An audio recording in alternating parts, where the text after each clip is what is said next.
Assalamualaikum warahmatullahi wabarakatuh. Perkenalkan, nama saya Putri Balkista Rizal dengan NIM 2303015. Pada kesempatan kali ini, saya akan memaparkan materi dengan judul Kepemimpinan Efektif, Kriteria, Kekuasaan, dan Karakter Pemimpin. Video ini untuk memenuhi tugas mata kuliah Kepemimpinan Agribisnis. Dalam video ini, saya akan membahas secara menyeluruh tentang bagaimana peran kepemimpinan dalam mengelola organisasi, bagaimana kekuasaan dan kewenangan digunakan secara bijak, serta seperti apa karakter yang harus dimiliki oleh seorang pemimpin agar dapat memimpin dengan efektif. Harapannya melalui penjelasan saya ini, kita semua dapat memahami bahwa kepemimpinan bukan hanya tentang posisi dan jabatan, tetapi juga tentang tanggung jawab, moralitas, serta kemampuan menginspirasi orang lain untuk mencapai tujuan bersama. Baiklah, tanpa berlama-lama lagi, mari saja kita langsung membahas yaitu topik yang sangat penting dalam dunia manajemen dan organisasi, yaitu kepemimpinan efektif yang meliputi 3 hal besar, yaitu kekuasaan, kriteria, dan karakter seorang pemimpin. Topik ini sebenarnya sangat relevan dengan kehidupan kita sehari-hari, bukan hanya dalam konteks organisasi atau perusahaan, tetapi juga dalam kehidupan sosial, keluarga, bahkan dalam diri kita sendiri. Karena sesungguhnya setiap orang pada dasarnya adalah pemimpin, minimal kita adalah pemimpin bagi diri kita sendiri. Langsung saja, sebelum kita masuk ke bagian yang lebih mendalam, mari kita pahami dulu apa itu kepemimpinan yang efektif. Kepemimpinan adalah kemampuan seseorang untuk memengaruhi, mengarahkan, menggerakkan orang lain agar mereka mau bekerja sama dengan semangat dan penuh tanggung jawab untuk mencapai tujuan tertentu. Sedangkan kepemimpinan yang efektif berarti kepemimpinan yang mampu membawa pengaruh positif, menghasilkan hasil yang nyata, dan menjaga keharmonisan dalam kelompok atau organisasi, atau bahkan dalam perusahaan. Kepemimpinan efektif bukan hanya soal memerintah, tapi tentang bagaimana seseorang pemimpin mampu memotivasi dan menginspirasi bawahannya. Seorang pemimpin tidak hanya berpikir bagaimana perintahnya dijalankan, tetapi juga bagaimana ia dapat membentuk semangat dan rasa tanggung jawab di hati orang-orang yang ia pimpin, atau di hati karyawan atau pekerjanya.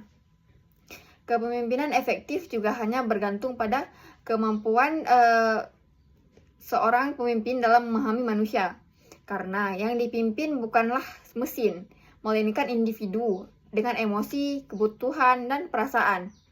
Maka dari itu, kepemimpinan bukan hanya seni mengatur, tapi juga seni berhubungan dengan manusia atau bersosialisasi. Dalam organisasi, kepemimpinan ibaratkan kompas yang menunjukkan arah perjalanan. Bayangkan nih, sebuah kapal tanpa nahkoda. Kapal itu mungkin bisa tetap mengapung, tetapi ia akan terombang-ambing di ombak dan tidak tahu kemana harus berlayar. Demikian pula dengan organisasi tanpa kepemimpinan yang baik. Organisasi akan kehilangan arah, tidak ada koordinasi, tidak ada motivasi, dan tidak ada persatuan visi. Baik, di sini pemimpin memiliki peran untuk yang pertama menentukan arah dan tujuan organisasi. Peran pertama yang paling mendasar dari seorang pemimpin adalah untuk menentukan arah dan tujuan dari organisasi. Seorang pemimpin harus mampu menjawab pertanyaan mendasar, kemana organisasi ini akan dibawa dan apa yang ingin kita capai dalam jangka pendek maupun dalam jangka panjang. Tujuan organisasi ini ibaratnya kompas yang menunjukkan arah perjalanan. Tanpa tujuan yang jelas, organisasi akan kehilangan arah, bergerak tanpa arah yang pasti, dan sulit mengukur keberhasilannya. Pemimpin yang baik tidak hanya menetapkan tujuan secara sepihak, tetapi juga melibatkan seluruh anggota organisasi dalam proses penetapan visi dan misi organisasi tersebut. Hal ini sangat penting karena tujuan yang ditetapkan bersama akan menimbulkan rasa memiliki atau sense of belonging di kalangan anggota atau organisasi atau pula perusahaan. Sebagai contoh, dalam konteks agribisnis, seorang pemimpin koperasi pertanian harus mampu menentukan arah organisasi dengan jelas. Apakah ingin berfokus pada peningkatan produktivitas hasil tani, penguatan pemasaran, atau pengembangan produk olahan? Pemimpin kemudian menerjemahkan arah tersebut ke dalam tujuan jangka pendek maupun dalam jangka panjang yang konkret, seperti misal dalam jangka pendek meningkatkan hasil panen sebesar 10% dalam satu musim tanam, atau dalam jangka panjang menciptakan merek dagang produk pertanian yang dikenal secara regional. Dengan arah dan tujuan yang jelas, semua anggota organisasi memiliki panduan dalam bertindak. Mereka tahu kemana mereka akan melangkah, mengapa pekerjaan mereka penting, dan bagaimana kontribusi kecil mereka mendukung tujuan besar organisasi. Pemimpin yang sejati bukan hanya orang yang bisa bekerja keras, tapi juga orang yang mampu memikirkan masa depan. Ia melihat peluang di balik setiap tantangan dan mampu menyatukan timnya untuk bergerak ke arah yang sama. Lalu selanjutnya ada menyusun strategi untuk mencapai tujuan. Setelah arah dan tujuan ditetapkan, maka langkah selanjutnya adalah menyusun strategi untuk mencapainya. Strategi ini bukan hanya sekadar rencana kerja biasa, tetapi serangkaian langkah sistematis dan terukur yang disusun berdasarkan analisis kondisi nyata organisasi, baik dari segi sumber daya, peluang, maupun hambatan yang dihadapi. Pemimpin yang efektif harus berpikir strategis. Artinya, ia mampu melihat situasi secara menyeluruh, menilai kekuatan dan kelemahan organisasinya, serta menentukan pendekatan terbaik untuk mencapai tujuan organisasinya. Sebagai contoh nih, dalam sebuah perusahaan agribisnis, strategi dapat mencakup hal-hal seperti yang pertama, menjalin kemitraan dengan petani lokal untuk memperluas jaringan produksi. Yang kedua, mengadopsi teknologi pertanian modern untuk meningkatkan efisiensi. Lalu yang ketiga, mengembangkan sistem distribusi yang lebih cepat dan hemat biaya.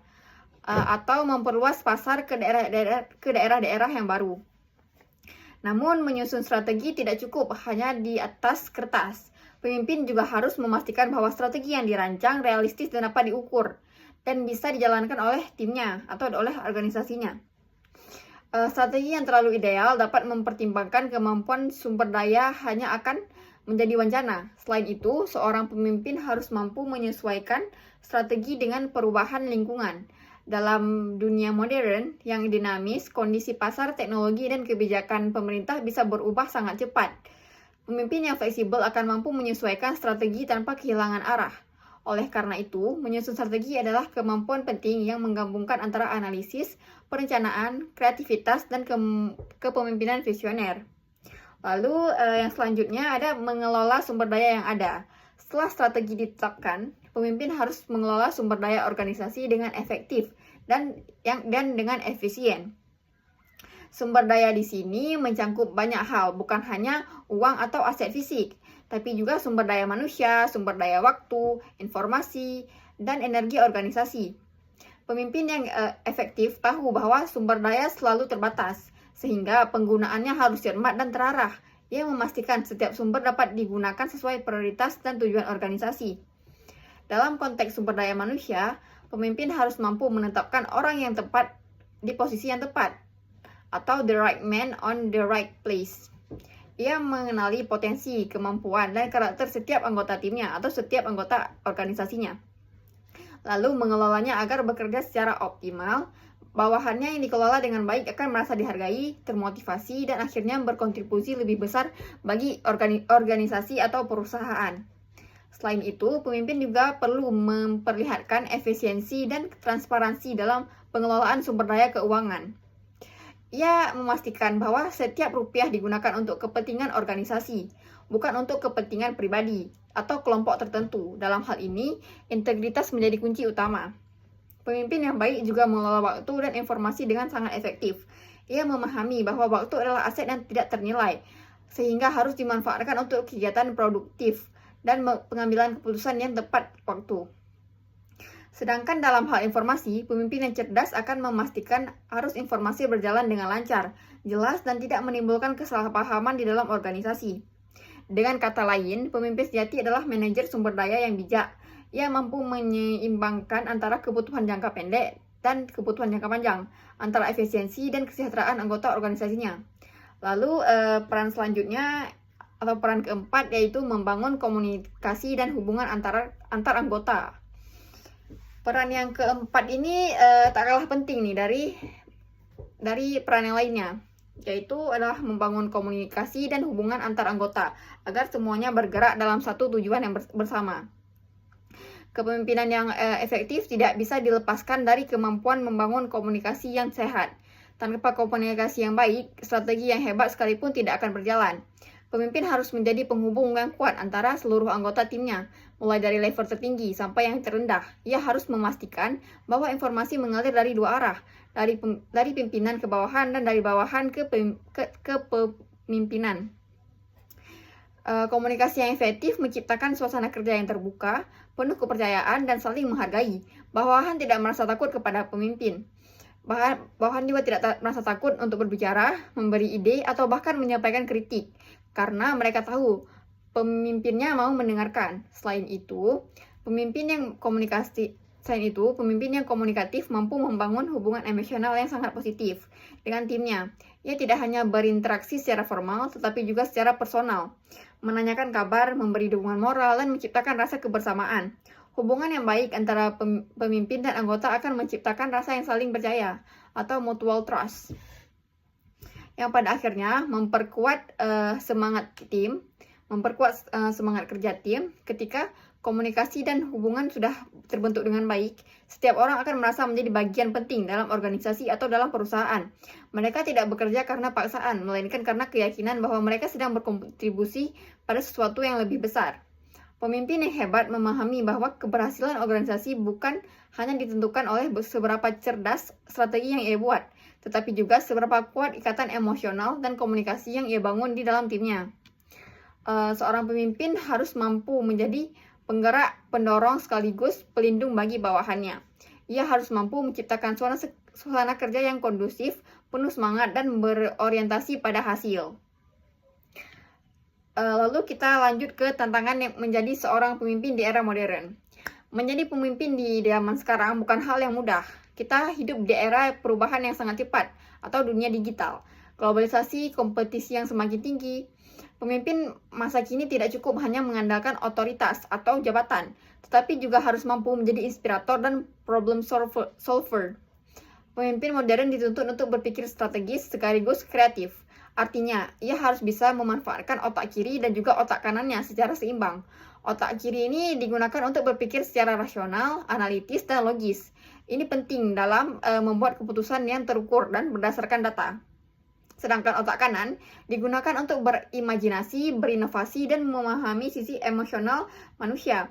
Pemimpin yang efektif adalah mereka yang bisa menggabungkan keduanya, berpikir logis tapi tetap manusiawi, strategis tapi tetap hangat dan peduli.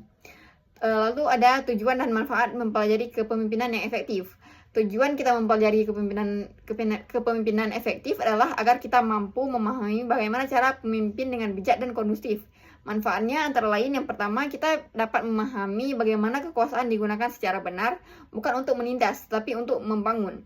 Lalu yang kedua, kita tahu kriteria apa saja yang membuat seorang pantas disebut pemimpin sejati. Lalu yang terakhir, kita dapat meneladani karakter pemimpin ideal dan menghindari sifat-sifat kepemimpinan yang tidak baik. Dalam memahami ini, kita tidak hanya bisa menjadi pemimpin yang efektif di organisasi, tapi juga menjadi pribadi yang lebih bertanggung jawab dan dewasa dalam kehidupan sehari-hari.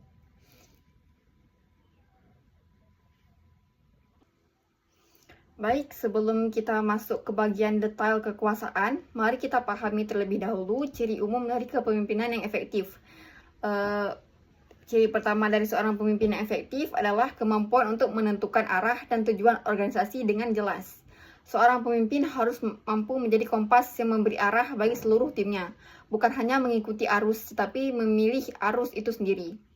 Dalam organisasi, terutama di bidang agribisnis, kejelasan arah sangat penting.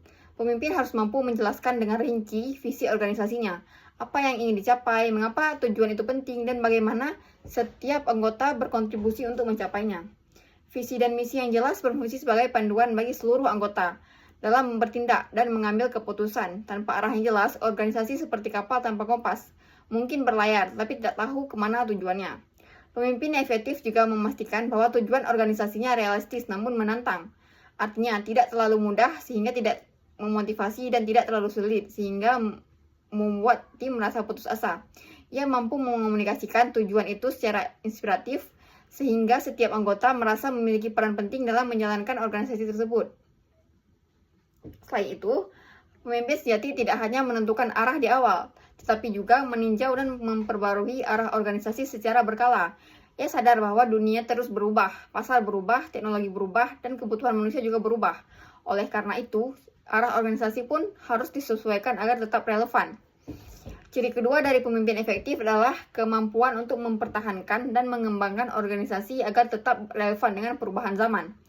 Dalam era modern yang serba cepat, perubahan bukan lagi sesuatu yang bisa dihindari, melainkan sesuatu yang harus dihadapi dengan kesiapan dan strategi.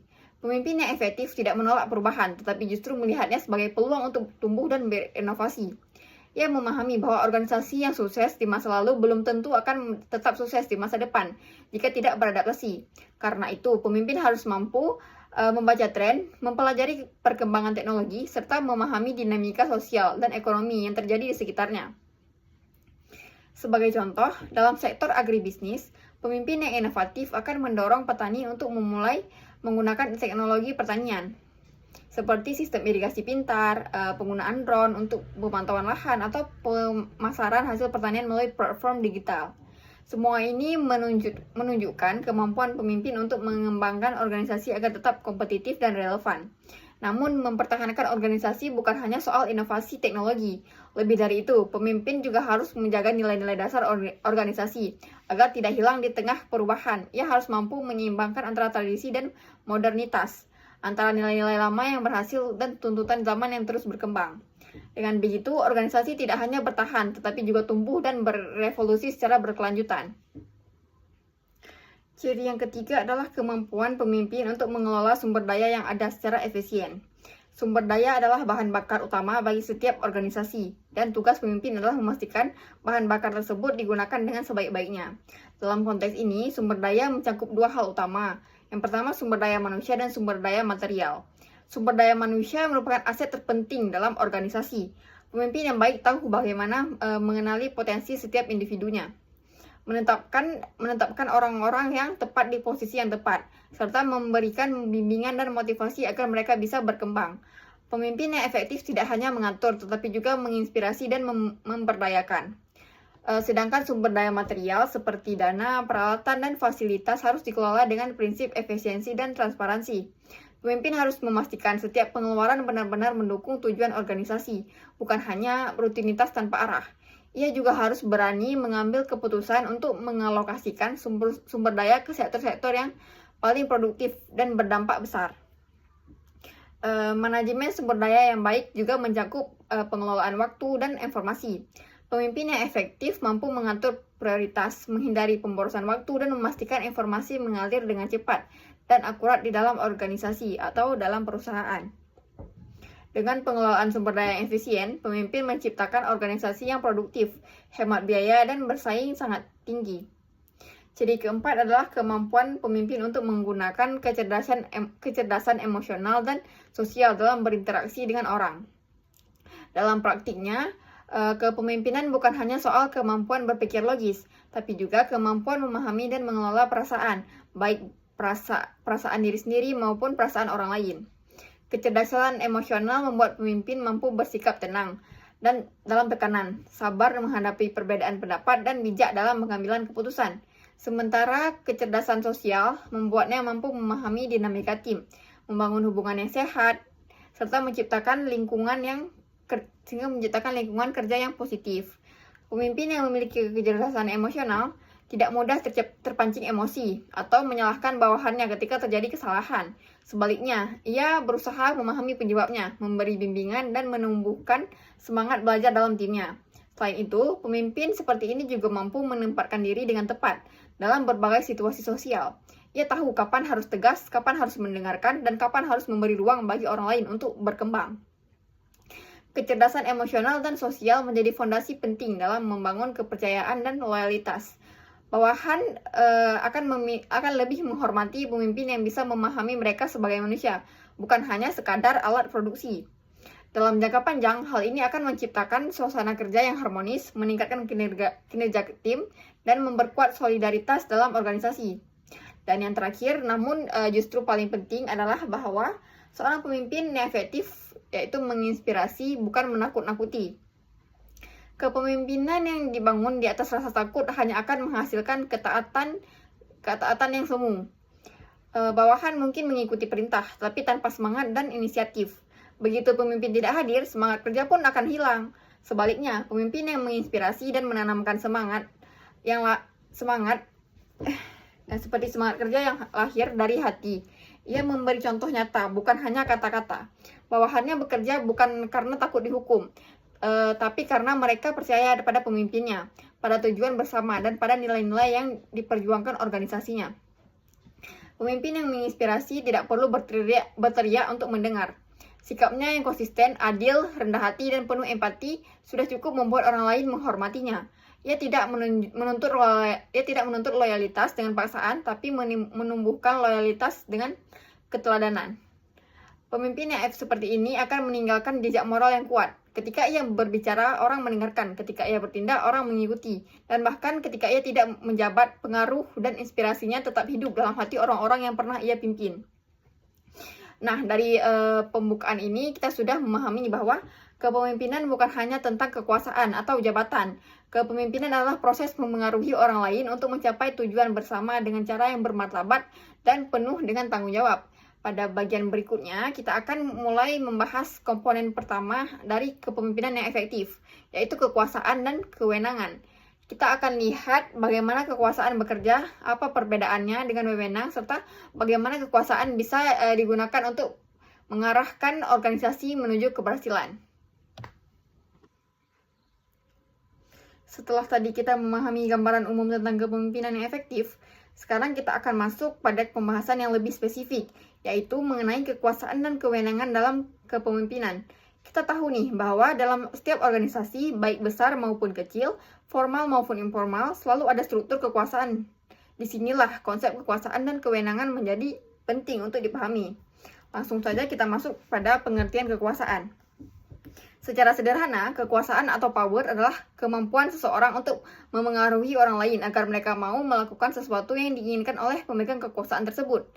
Kekuasaan tidak selalu berarti negatif. Kekuasaan justru bisa menjadi alat untuk menggerakkan orang lain menuju hal yang baik apabila digunakan secara bijaksana. Misalnya, seorang kepala sekolah memiliki kekuasaan untuk mengatur dan mengarahkan para guru-guru agar proses belajar mengajar menjadi efektif. Atau seorang manajer memiliki kekuasaan untuk membagi tugas kepada karyawannya agar target kerja bisa tercapai tepat waktu. Namun, kekuasaan yang juga bisa menjadi bahaya apabila disalahgunakan. Seorang pemimpin yang tidak mampu mengendalikan kekuasaan bisa menjadi otoriter, semena-mena, dan kehilangan kepercayaan dari bawahannya. Oleh sebab itu, pemimpin yang baik selalu memahami bahwa kekuasaan bukan untuk menunjukkan siapa yang lebih tinggi, tetapi untuk menciptakan harmoni dan arah bersama dalam organisasi. Lalu sekarang kita akan membahas tentang kewenangan atau authority. Kewenangan merupakan bagian dari kekuasaan, namun sifatnya lebih resmi dan terbatas. Kewenangan diberikan oleh organisasi berdasarkan posisi atau jabatan yang seorang duduki. Jadi, seseorang memiliki kewenangan karena jabatannya, bukan karena pribadinya. Misalnya, seorang kepala dinas memiliki kewenangan membuat kebijakan dalam lingkup dinasnya. Tapi, ketika dia tidak lagi menjabat, kewenangan itu otomatis hilang. Inilah perbedaan mendasar antara kekuasaan dan kewenangan. Jika kekuasaan bisa muncul dari berbagai sumber seperti keahlian, karisma, atau informasi, maka kewenangan selalu melekat pada jabatan formal. Lalu kita akan membahas hubungan kekuasaan dan kewenangan. Kekuasaan dan kewenangan saling berkaitan erat. Kita bisa mengatakan bahwa kewenangan adalah bentuk kekuasaan yang dilegalkan. Artinya, seseorang yang memiliki jabatan formal memiliki hak sah untuk menggunakan kekuasaan dalam batas tertentu. Dalam praktik kepemimpinan, kekuasaan tanpa kewenangan bisa menimbulkan kekacauan, sementara kewenangan tanpa kekuasaan bisa membuat pemimpin menjadi lemah. Oleh karena itu, keseimbangan antara keduanya sangat penting. Contohnya nih begini. Bayangkan, seorang pemimpin proyek yang diberi tanggung jawab besar untuk menyelesaikan suatu pekerjaan, tetapi tidak diberi wewenang untuk mengambil keputusan atau mengatur anggarannya. Maka, meskipun dia bertanggung jawab, dia tidak akan bisa bekerja secara efektif karena tidak punya kekuasaan yang cukup. Sebaliknya, jika seorang diberi kekuasaan yang besar tanpa batas kewenangan yang jelas, ia bisa bertindak sewenang-wenang. Inilah sebabnya mengapa setiap organisasi harus mengatur dengan jelas struktur wewenang dan batasan kekuasaan setiap jabatannya. Lalu kita akan membahas unsur-unsur dalam kewenangan. Uh, ada 3 unsur utama dalam kewenangan, yaitu yang pertama, wewenang ditanamkan pada posisi seseorang. Artinya seseorang memiliki wewenang karena jabatannya. Seseorang kepala bagian memiliki wewenang untuk memberi perintah kepada stafnya, bukan karena pribadinya disukai, tetapi karena posisinya sebagai struktur organisasi. Yang kedua, wewenang diterima oleh bawahan. Ini penting karena kewenangan hanya berlaku jika diakui oleh bawahannya. Jika bawahan tidak menganggap perintah itu sah, maka kewenangan menjadi tidak efektif. Oleh karena itu, seorang pemimpin harus membangun legitimasi moral agar bawahannya mau mematuhi dengan kesadaran, bukan karena takut. Yang ketiga ada wewenang bersifat vertikal. Artinya, kewenangan mengalir dari atas ke bawah, mengikuti struktur hierarki organisasi. Dari pemimpin yang tertinggi, turun ke manajer, supervisor, hingga ke pelaksana. Hubungan ini menggambarkan bagaimana instruksi, tanggung jawab, dan kontrol dilakukan dalam organisasi. Ketiga unsur ini menunjukkan bahwa kewenangan bukan sekedar soal perintah, tapi juga tentang tanggung jawab dan penerima sosial dalam struktur organisasi. Kita sekarang akan membahas jenis-jenis kekuasaan. Selain kewenangan formal, ada beberapa jenis kekuasaan lain yang juga memengaruhi efektivitas kepemimpinan. Kita akan bahas nanti lebih detail di bagian berikutnya, tapi sekilas jenis-jenis kekuasaan itu meliputi kekuasaan legitimasi, kekuasaan imbalan, kekuasaan paksaan, kekuasaan ahli, dan kekuasaan panutan atau karisma. Masing-masing memiliki karakteristik dan dampak yang berbeda terhadap hubungan antara pemimpin dan bawahannya. Sekarang kita perlu memahami hal yang sangat penting, yaitu bagaimana menggunakan kekuasaan secara etis dan bertanggung jawab. Pemimpin yang baik tidak menggunakan kekuasaan untuk menakut-nakuti, tapi untuk membimbing. Ia tidak akan menggunakan wewenangnya untuk menindas, tapi untuk menimbulkan rasa percaya dan semangat kerja bagi karyawannya. Seorang pemimpin harus ingat bahwa kekuasaan itu ibarat pisau. Kalau digunakan dengan benar, ia bisa menjadi alat yang sangat berguna. Tapi kalau digunakan salah, bisa melukai diri sendiri dan juga orang lain. Dalam konteks etika kepemimpinan, kekuasaan seharusnya digunakan untuk, yang pertama, untuk meningkatkan kinerja dan motivasi bawahan, lalu untuk menegakkan keadilan dan disiplin, lalu untuk membangun kepercayaan dan rasa hormat, serta untuk menjaga stabilitas dan arah organisasi. Sebaliknya, kekuasaan akan menjadi berbahaya jika digunakan untuk kepentingan pribadi, manipulasi, atau balas dendam. Pemimpin yang menyalahgunakan kekuasaan pada akhirnya akan kehilangan wibawa dan dukungan moral dari timnya. Kita juga tidak boleh lupa bahwa kekuasaan itu tidak berdiri sendiri. Batas dan bentuknya penggunaan kekuasaan seringkali dipengaruhi oleh budaya, kebiasaan, dan sistem nilai yang berlaku di suatu lingkungan. Misalnya, dalam budaya organisasi yang demokratis, kekuasaan lebih banyak digunakan dengan pendekatan partisipatif. Pemimpin melibatkan bawahannya dalam pengambilan keputusan dan menghargai pendapat mereka.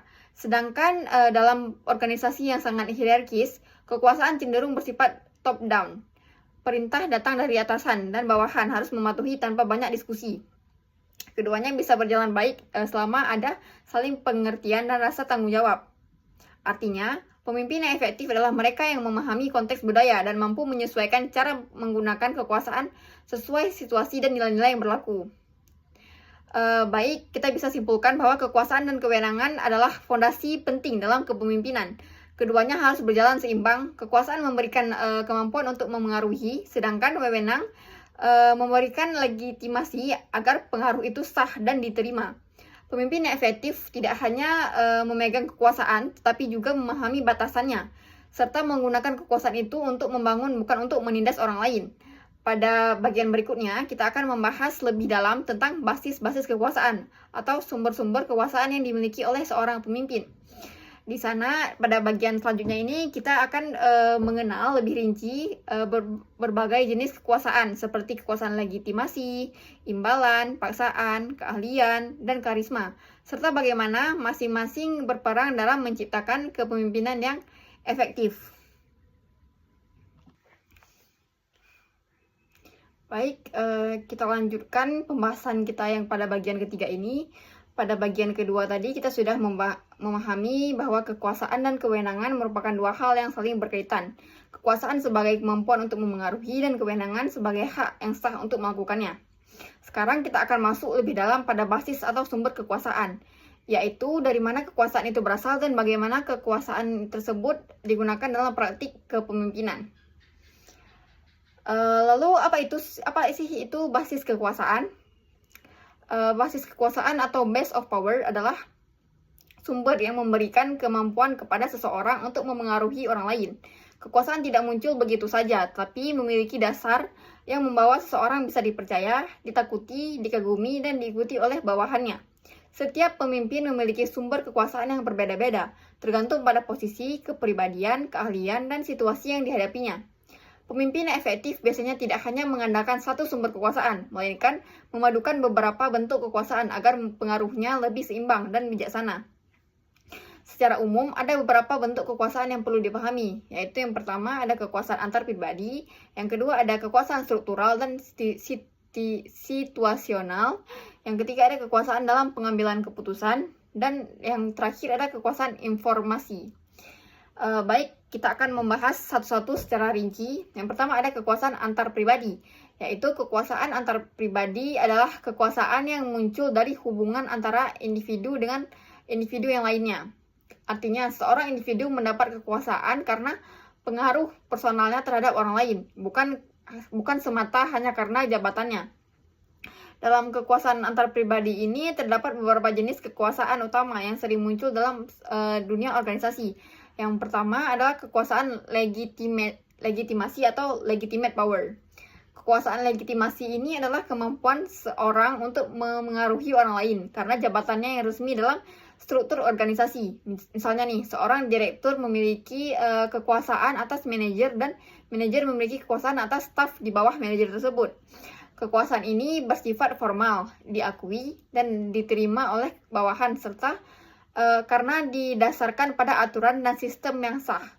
Namun, batas-batas kekuasaan legitimasi ini sangat bergantung pada budaya organisasi dan nilai-nilai yang berlaku dalam organisasi tersebut.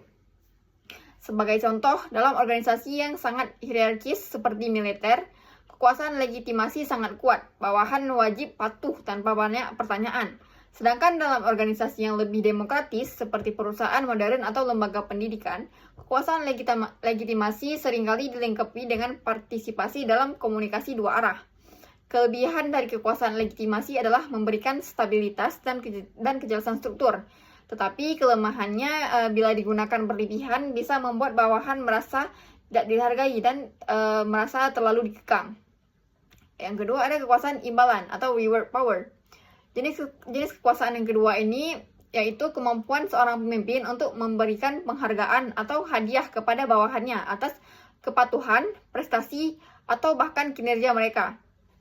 Bentuk imbalan ini bisa beragam, bisa berupa bonus, kenaikan gaji, promosi, jabatan, pujian, atau bahkan hanya sekedar pengakuan di depan umum.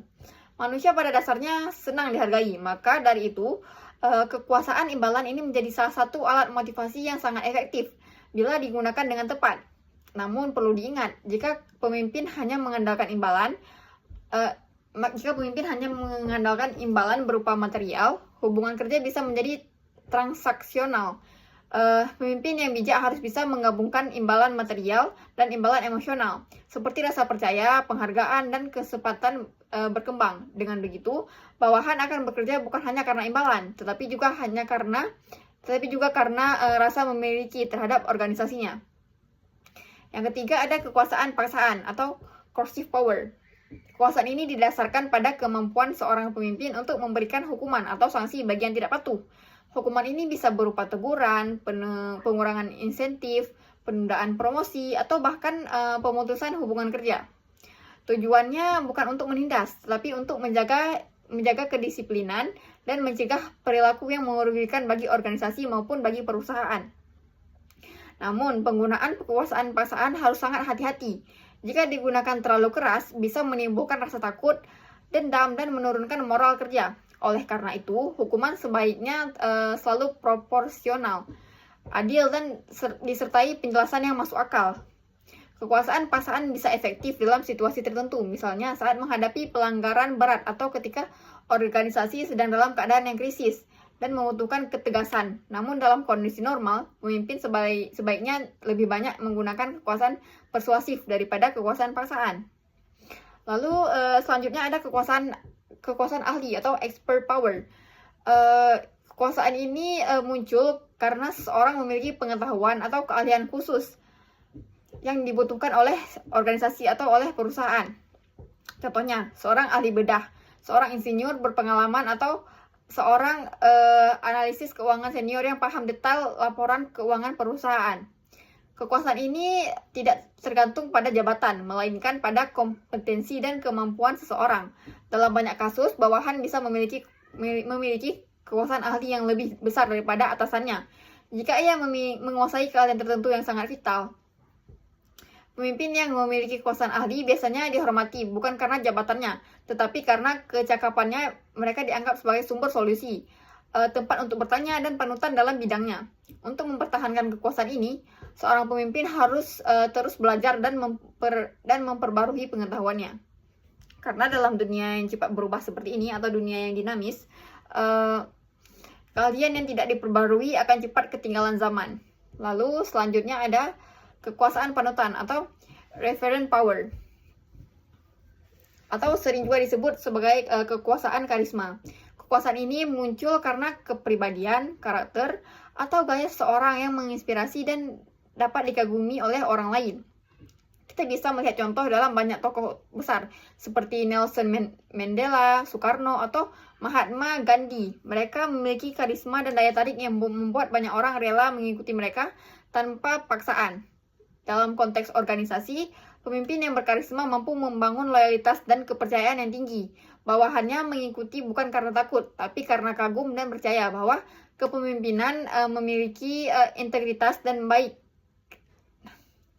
Namun, kekuasaan karisma juga perlu dijaga. Jika karisma digunakan untuk kepentingan pribadi ataupun untuk manipulasi, nampaknya bisa sangat berbahaya.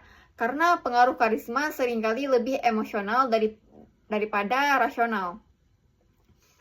Lalu selanjutnya kita akan membahas tentang kekuasaan struktural dan situasional. Selain kekuasaan antar pribadi, kekuasaan juga bisa muncul dari struktur organisasi. Kekuasaan struktural adalah kekuasaan yang timbul karena posisi seseorang dalam sistem dan alur kerja organisasi.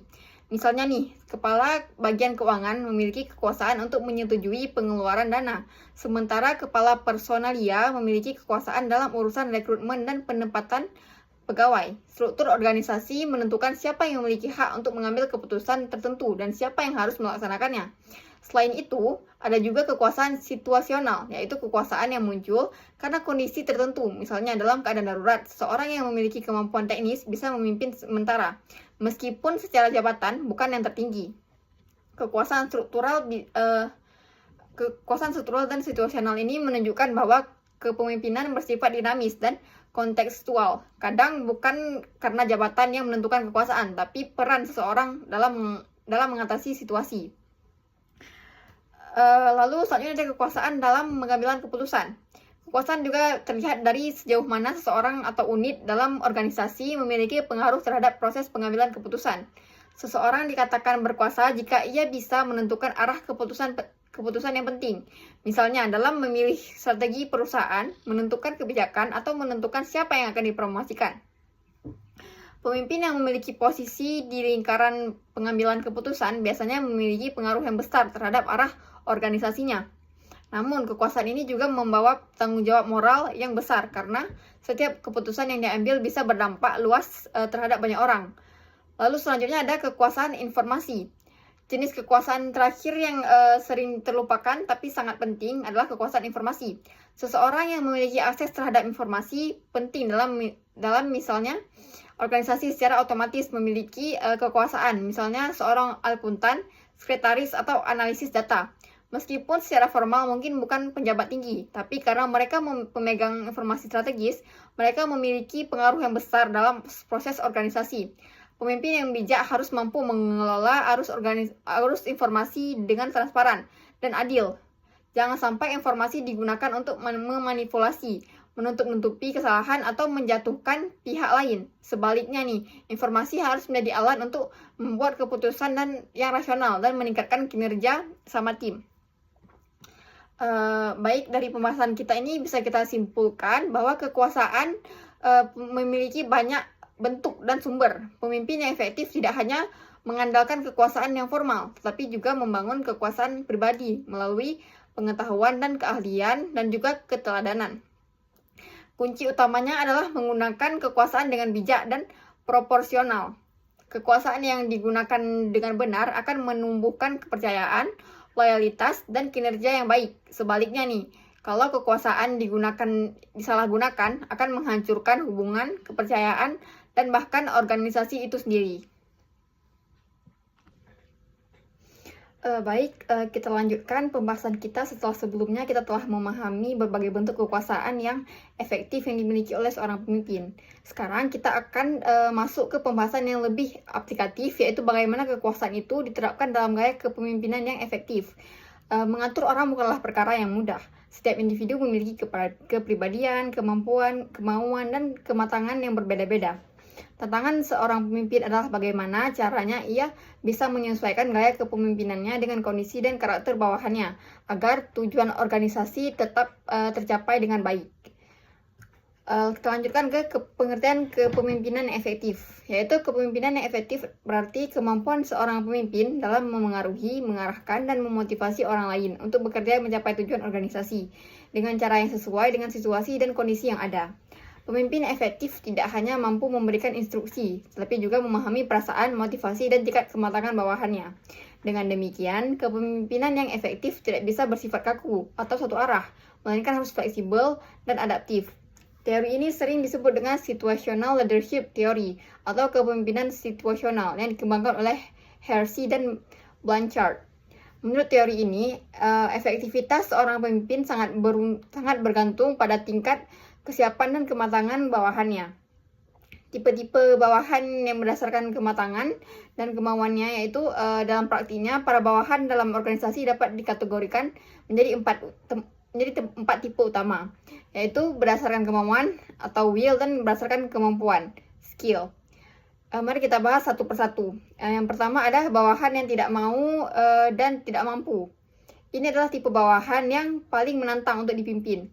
Mereka biasanya tidak memiliki keterampilan yang cukup dan juga kurang motivasi untuk bertanggung jawab dalam bekerja. Dalam situasi seperti ini, pemimpin harus mengambil peran yang lebih direktif. Artinya, pemimpin harus memberikan instruksi yang jelas, pengawasan yang ketat, dan bimbingan yang intensif. Tujuannya adalah untuk membantu bawahannya memahami apa yang harus dilakukan, sekaligus menumbuhkan rasa percaya diri mereka secara bertahap.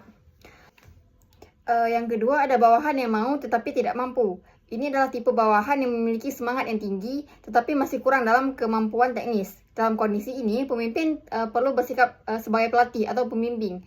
Pemimpin harus memberikan arahan sekaligus dukungan emosional. Dengan cara ini, semangat mereka tetap terjaga sambil perlahan kemampuan mereka meningkat. Lalu yang ketiga ada bawahan yang tidak mau tetapi mampu. Ini adalah tipe bawahan yang sebenarnya punya kemampuan tetapi motivasinya rendah. Mungkin karena bosan, tidak dihargai, atau tidak setuju dengan kebijakan tertentu. Dalam kondisi ini, pemimpin harus berperan sebagai motivator.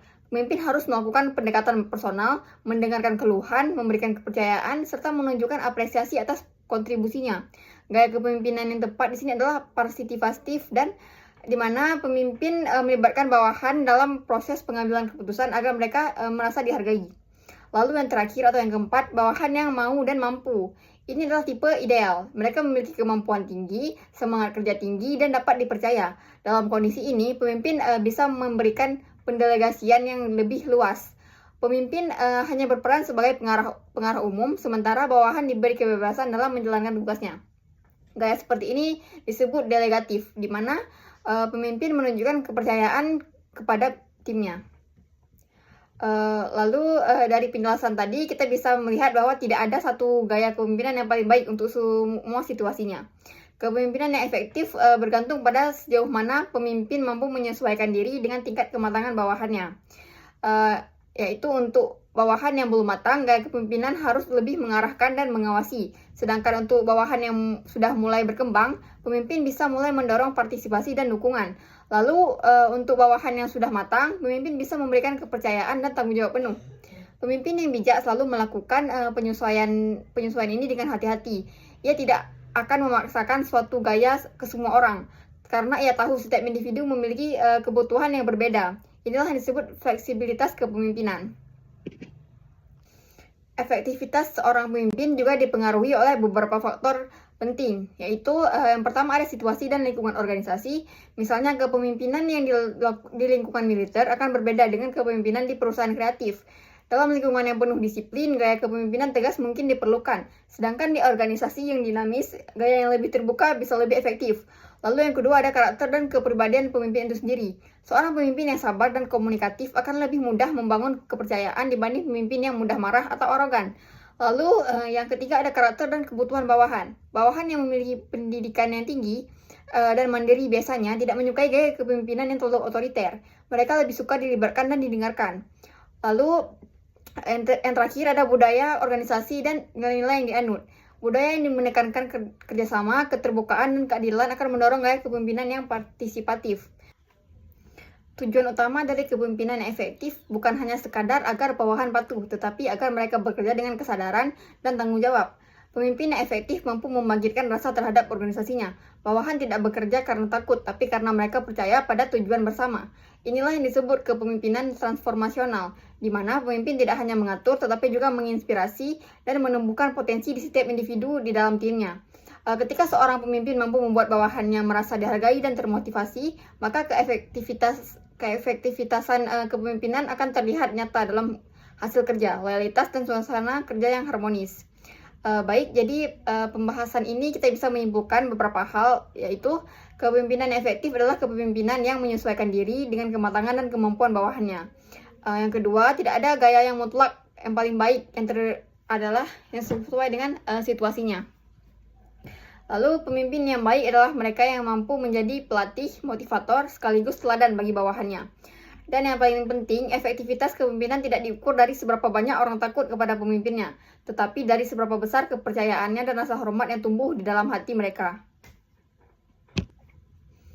Baik, kita lanjutkan pembahasan kita pada bagian kelima ini, yaitu mengenai kriteria atau persyaratan yang harus dimiliki oleh seorang pemimpin yang efektif. Jika pada bagian sebelumnya kita membahas bagaimana gaya kepemimpinan harus disesuaikan dengan kondisi bawahan, maka sekarang kita akan melihat apa saja kualitas pribadi dan kemampuan yang membuat seorang pemimpin layak untuk dihormati dan diikuti. Kriteria ini penting karena seorang pemimpin bukan hanya ditentukan oleh jabatannya, tetapi juga oleh integritas, kepribadian, dan kemampuan dalam menghadapi berbagai tantangan. Kriteria pertama yang harus dimiliki oleh seorang pemimpin adalah kemampuan dan ketersediaan untuk menerima tanggung jawab. Seorang pemimpin sejati tidak hanya ingin dihormati, tetapi juga siap memikul beban tanggung jawab dari jabatan yang diembannya. Ia tidak lari ketika menghadapi masalah dan tidak menyalahkan bawahan ketika terjadi kesalahan.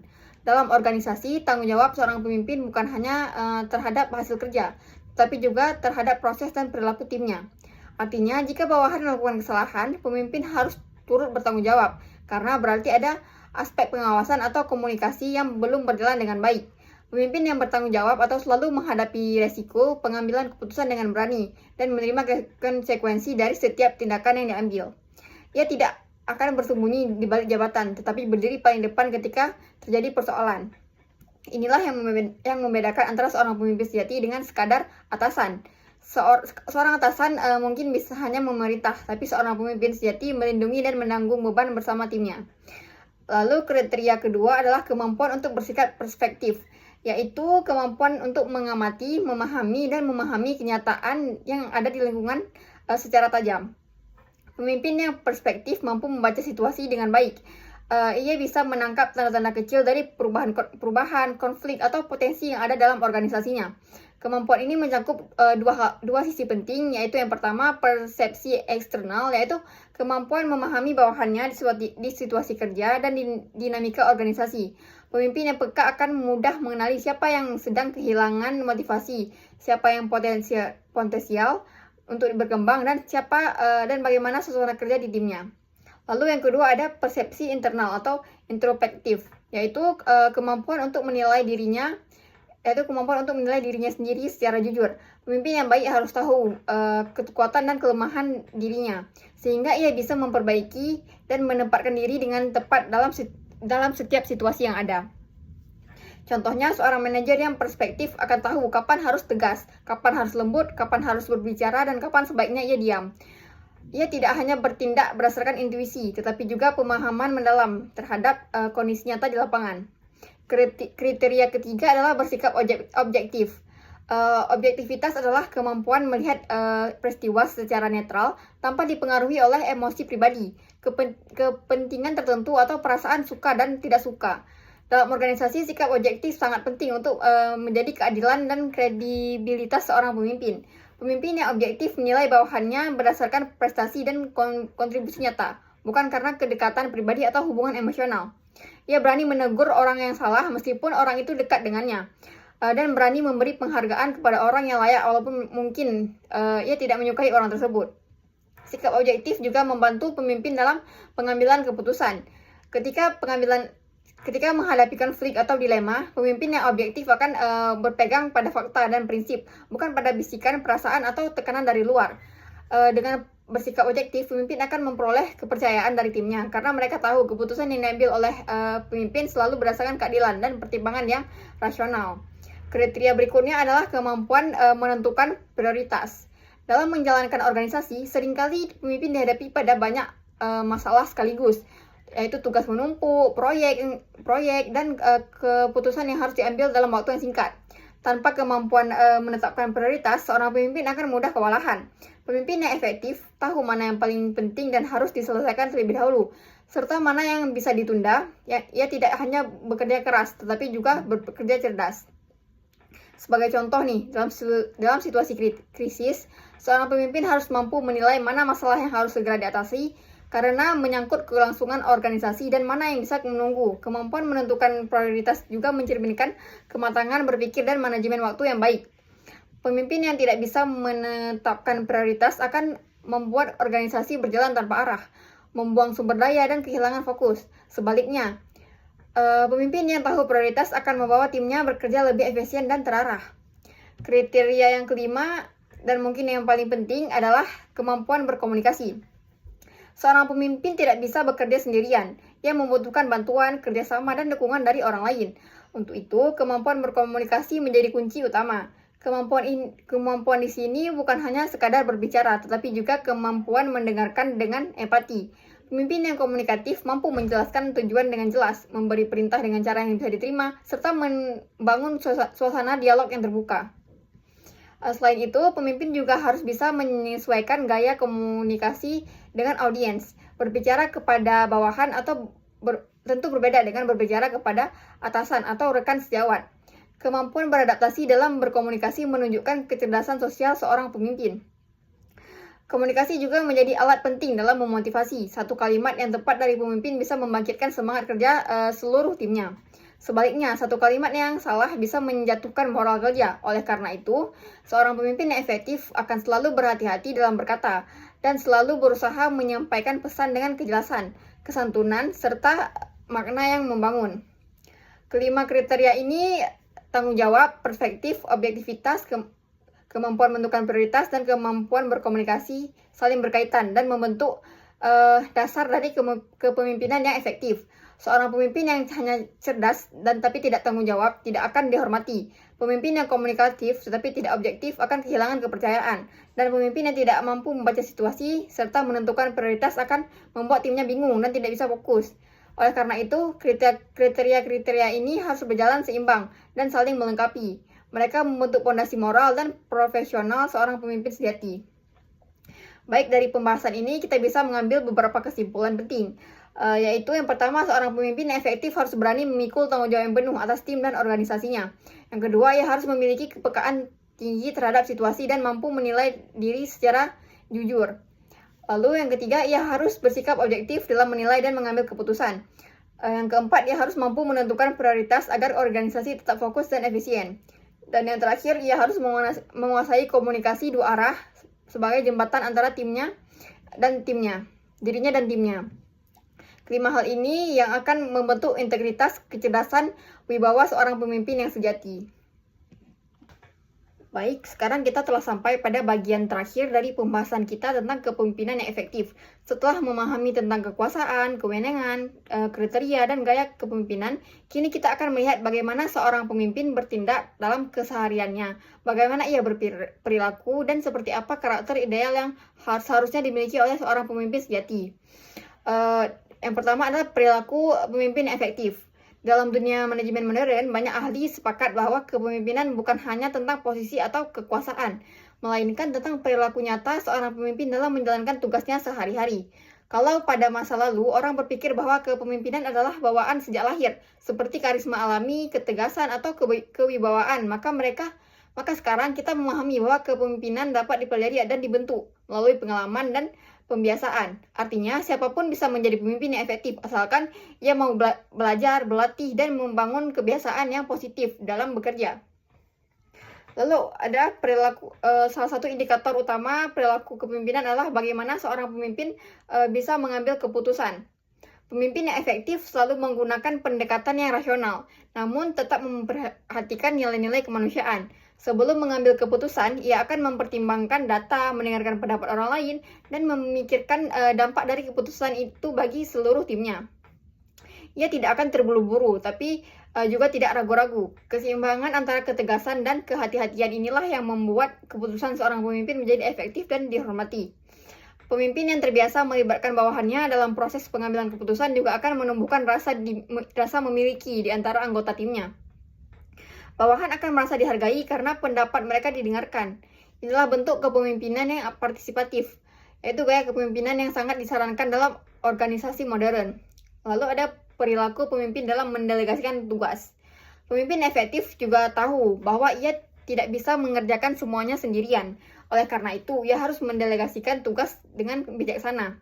Delegasi bukan berarti lepas tangan, tetapi memberikan kepercayaan kepada orang lain untuk melaksanakan tugas sesuai kapasitasnya.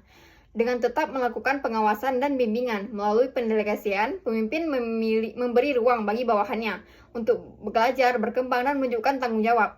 Pemimpin yang tidak mau mendelegasikan tugas biasanya terjebak pada dua masalah besar. Ia menjadi terlalu lelah dan timnya menjadi pasif. Padahal tugas pemimpin bukan untuk melakukan semua itu, melainkan memastikan semua hal dilakukan dengan baik oleh orang yang tepat. Selanjutnya ada perilaku pemimpin dalam berkomunikasi dan memotivasi. Perilaku lain yang sangat menonjol dari seorang pemimpin efektif adalah kemampuannya berkomunikasi dan memotivasi bawahannya. Pemimpin yang baik selalu menjaga komunikasi dua arah. Ia tidak hanya memberi perintah, tetapi juga mendengarkan. Ia mampu menciptakan suasana dialog yang terbuka, di mana bawahan merasa aman untuk menyampaikan pendapat, kritik, maupun ide. Selain itu, pemimpin juga harus bisa menjadi sumber motivasi. Bukan motivasi kosong yang sekadar kata-kata, tapi motivasi yang lahir dari keteladanan. Bawahan akan termotivasi bukan hanya karena mendengar pidato yang berapi-api, tetapi karena mereka melihat sendiri bagaimana pemimpinnya bekerja keras, disiplin, jujur, dan konsisten antara perkataan dan perbuatannya. Inilah yang disebut leadership by example, yaitu memilih dengan keteladanan. Pemimpin yang mempraktikkan hal ini tidak perlu terlalu sering menegur, karena bawahannya akan belajar melalui contoh nyata yang ia tunjukkan setiap harinya. Lalu pemimpin yang baik tidak hanya fokus pada pencapaian target, tetapi juga pada pengembangan kemampuan dan potensi bawahannya. Ia melihat bawahannya bukan sebagai alat kerja, tetapi sebagai individu yang punya masa depan dan cita-cita. Karena itu, pemimpin yang efektif selalu berusaha membantu timnya tumbuh. Ia memberi pelatihan, memberi umpan balik, dan membuka peluang bagi bawahannya untuk berkembang. Pemimpin yang mengembangkan bawahannya akan menuai loyalitas jangka panjang. Bawahannya merasa dihargai, dan mereka akan memberikan dedikasi yang lebih besar kepada organisasinya. Dalam setiap organisasi, konflik ini pasti ada. Perbedaan pendapat, kesalahpahaman, dan tekanan kerja bisa menimbulkan ketegangan. Pemimpin efektif tidak lari dari konflik, tetapi menghadapinya dengan bijak. Ia menjadi penengah, bukan memihak. Ia mendengarkan semua pihak, mencari akar masalah, dan membantu menemukan solusi yang adil. Dengan begitu, konflik tidak menjadi pemecah, tetapi menjadi sarana perbaikan dan pembelajaran bagi timnya. Baik, sekarang mari kita bahas lebih mendalam mengenai karakter seorang pemimpin yang ideal. Karakter adalah hal yang paling mendasar dalam kepemimpinan, karena karakterlah yang menentukan apakah seorang layak dipercaya dan diikuti oleh orang lain.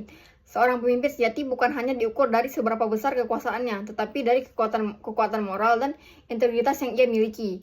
Kepemimpinan yang efektif dan berkelanjutan selalu bersumber dari karakter yang baik, karena tanpa karakter, semua kecerdasan, strategi, dan kekuasaan tidak berarti apa-apa. Berikut adalah 7 karakter penting yang harus dimiliki oleh seorang pemimpin ideal. Beserta, saya akan menjelaskan secara rinci. Yang pertama ada pemimpin yang cerdas.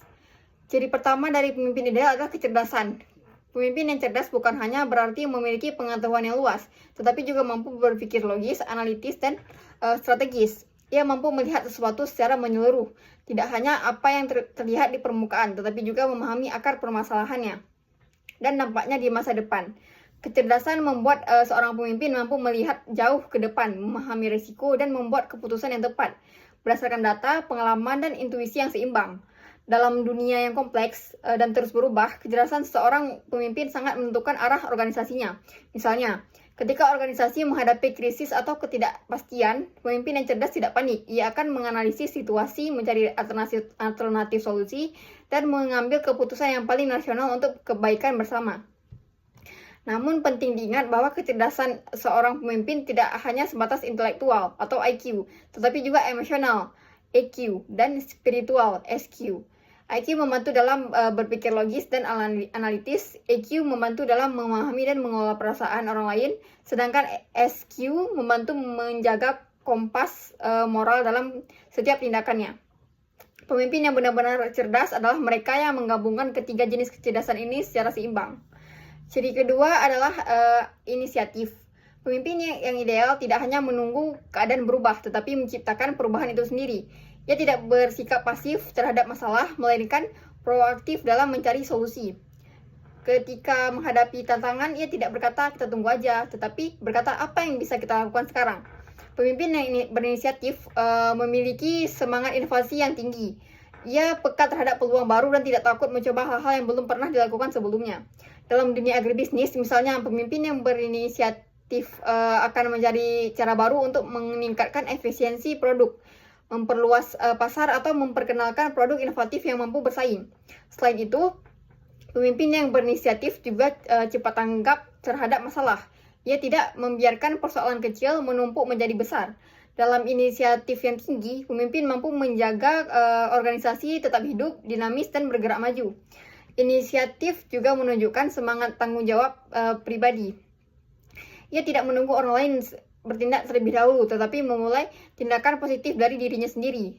Dan sikap seperti ini akan menular ke seluruh anggota organisasinya atau anggota perusahaannya. Karena pemimpin yang berinisiatif akan melahirkan tim yang aktif dan kreatif. Ciri ketiga adalah rasa tanggung jawab.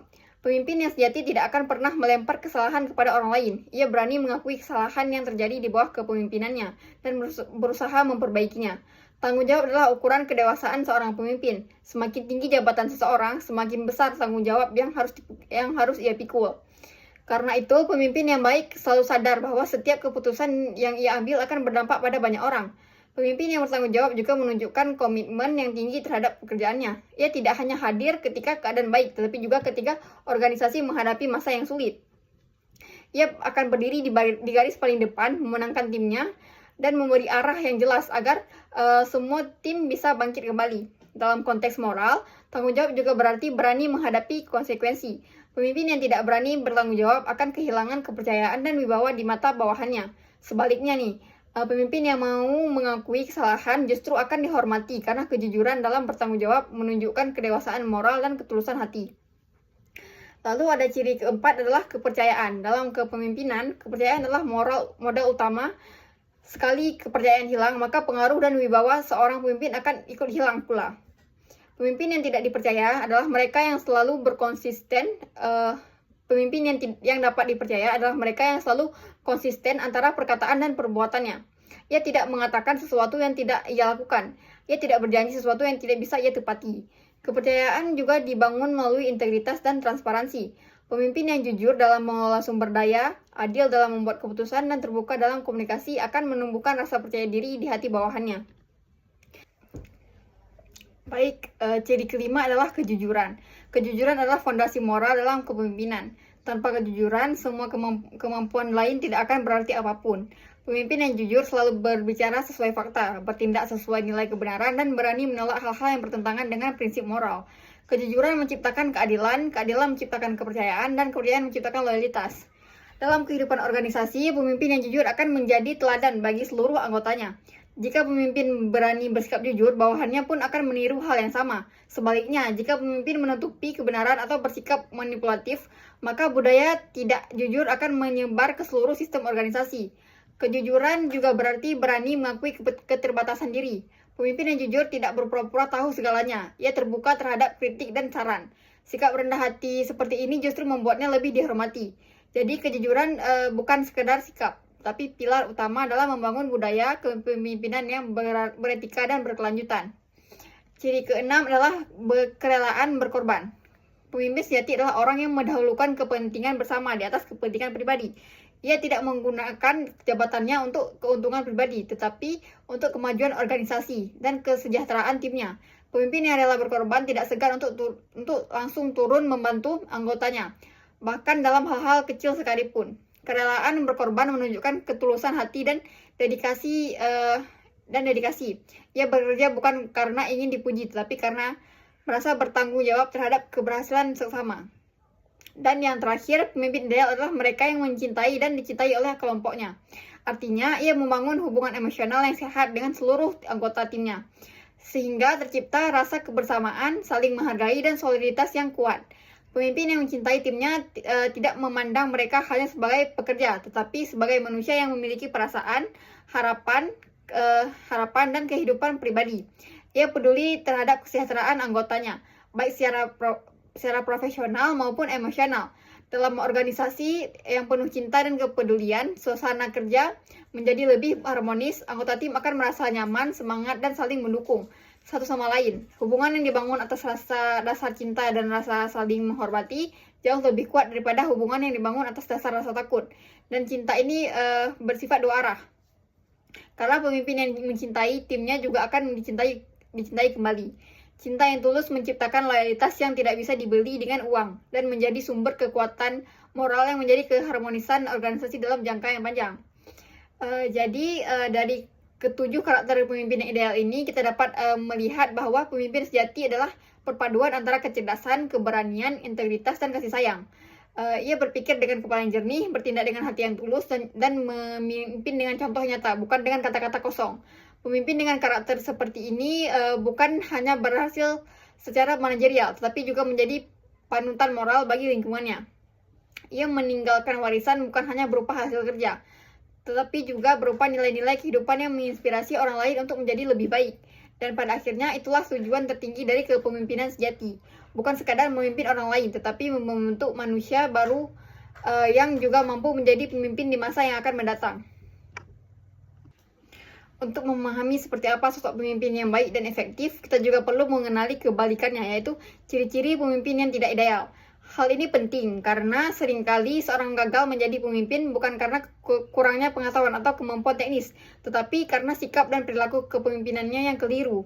Dengan memahami ciri-ciri pemimpin yang tidak ideal, kita dapat belajar untuk menghindari kesalahan yang sama dan berusaha membentuk karakter kepemimpinan yang lebih baik di masa depan. Berikut adalah beberapa ciri-ciri dari pemimpin yang tidak ideal, lengkap dengan penjelasan yang akan saya jelaskan.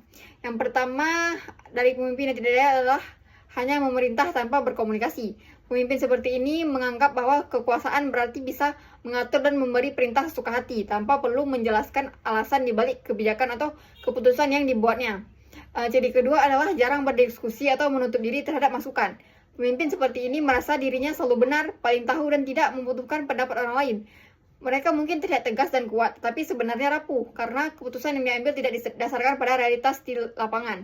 Akibatnya, kebijakan yang dibuat sering tidak sesuai dengan kebutuhan, bahkan bisa menimbulkan masalah baru. Lalu ciri ketiga adalah tidak memberikan kepercayaan kepada bawahannya. Pemimpin yang seperti ini terlalu curiga, merasa bahwa dirinya yang bisa melakukan pekerjaan dengan benar. Ia tidak berani mendelegasikan tugas, selalu ingin menguasai setiap detail, bahkan sampai hal-hal yang kecil. Akibatnya tim merasa tidak dipercaya dan kehilangan semangat untuk berinisiatif. Ciri keempat adalah tidak memberikan apresiasi atau penghargaan kepada bawahannya. Padahal setiap orang bekerja dengan sungguh-sungguh, pasti ingin hasil kerjanya dihargai, sekecil apapun bentuknya. Pemimpin yang pelit pujian atau bahkan tidak pernah mengucapkan terima kasih akan membuat bawahannya merasa tidak dihargai. Dalam jangka panjang, semangat kerja akan menurun dan loyalitas terhadap organisasi pun ikut melemah. Ciri kelima adalah tidak bertanggung jawab. Pemimpin yang hanya ingin menerima pujian saat berhasil tetapi menyalahkan orang lain saat gagal, termasuk dalam kategori ini. Tipe pemimpin seperti ini sering terlihat pandai berbicara tetapi lemah dalam tindakan. Ia akan dengan mudah menuding bawahan, sistem atau bahkan situasi sebagai penyebab kegagalan, tanpa pernah mau bercermin pada dirinya sendiri. Lalu ciri keenam adalah tidak memiliki visi. Pemimpin seperti ini tidak tahu kemana organisasi akan dibawa. Ia hanya fokus pada hal-hal kecil. Dan yang hal-hal jangka pendek tanpa pernah memikirkan masa depan organisasi. Akibatnya organisasi berjalan tanpa arah yang jelas, seperti kapal tanpa kompas. Tim mungkin tak bekerja tapi tanpa semangat dan tanpa tujuan bersama. Ciri ketujuh adalah tidak mampu memimpin diri sendiri. Ini adalah kelemahan yang paling mendasar tapi juga paling fatal. Pemimpin yang tidak disiplin, tidak bisa mengendalikan emosi, mudah marah atau bersikap tidak konsisten akan sulit dihormati. Bagaimana seorang bisa memimpin orang lain jika dirinya sendiri tidak mampu ia kendalikan? Lalu ciri ke-8 adalah penyalahgunaan kekuasaan. Ini adalah kepemimpinan yang paling berbahaya. Pemimpin seperti ini menggunakan jabatannya bukan untuk melayani, tetapi untuk memuaskan kepentingan pribadi. Ia bisa saja menggunakan kekuasaan untuk menekan bawahan, memanipulasi data, atau mengambil keuntungan yang tidak semestinya. Akibatnya, organisasi akan mengalami krisis kepercayaan, bawahan kehilangan rasa hormat, serta budaya organisasi rusak. Lalu, ciri ke-9 adalah terlalu bergantung pada masa lalu. Pemimpin seperti ini hanya mengandalkan pengalaman masa lalu tanpa mau belajar hal baru. Ia sering berkata, dulu cara ini berhasil, tanpa menyadari bahwa situasi sudah berubah. Padahal dunia terus bergerak maju, teknologi berkembang, generasi berubah, dan tantangan baru muncul setiap harinya. Dan yang terakhir, ciri pemimpin yang tidak daya adalah yang tidak percaya diri dan mudah panik. Pemimpin seperti ini tidak memiliki keyakinan terhadap kemampuan dirinya sendiri. Situasi seperti ini, ia mudah goyah, bingung mengambil keputusan dan sering bergantung pada orang lain. Padahal dalam keadaan krisis, tim justru membutuhkan pemimpin yang tenang, mantap, dan bisa memberikan arahan. Dari ke-10 ciri pemimpin yang tidak daya ini, kita dapat belajar bahwa kepemimpinan yang buruk bukan hanya menghambat kinerja organisasi, tetapi juga merusak kepercayaan dan moral tim. Baik, dari seluruh 6 bagian yang telah saya bahas, dapat kita simpulkan bahwa kepemimpinan efektif dimulai dari kemampuan menentukan arah dan tujuan organisasi. Lalu, kekuasaan dan kewenangan harus digunakan secara bijak dan etis. Selanjutnya, pemimpin efektif memahami berbagai sumber kekuasaan, yaitu legitimasi, imbalan, keahlian, dan karisma. Lalu, gaya kepemimpinan harus disesuaikan dengan tingkat kematangan bawahan. Selanjutnya, pemimpin yang baik memiliki kriteria kuat, bertanggung jawab, objektif, komunikatif, dan mampu menetapkan prioritas. Dan yang terakhir, perilaku serta karakter pemimpin harus tercermin dalam keteladanan, kejujuran, pengabdian yang tulus kepada timnya. Baik, demikianlah penjelasan saya mengenai kepemimpinan efektif yang mencangkup pembahasan tentang kekuasaan, kriteria, dan karakter seorang pemimpin.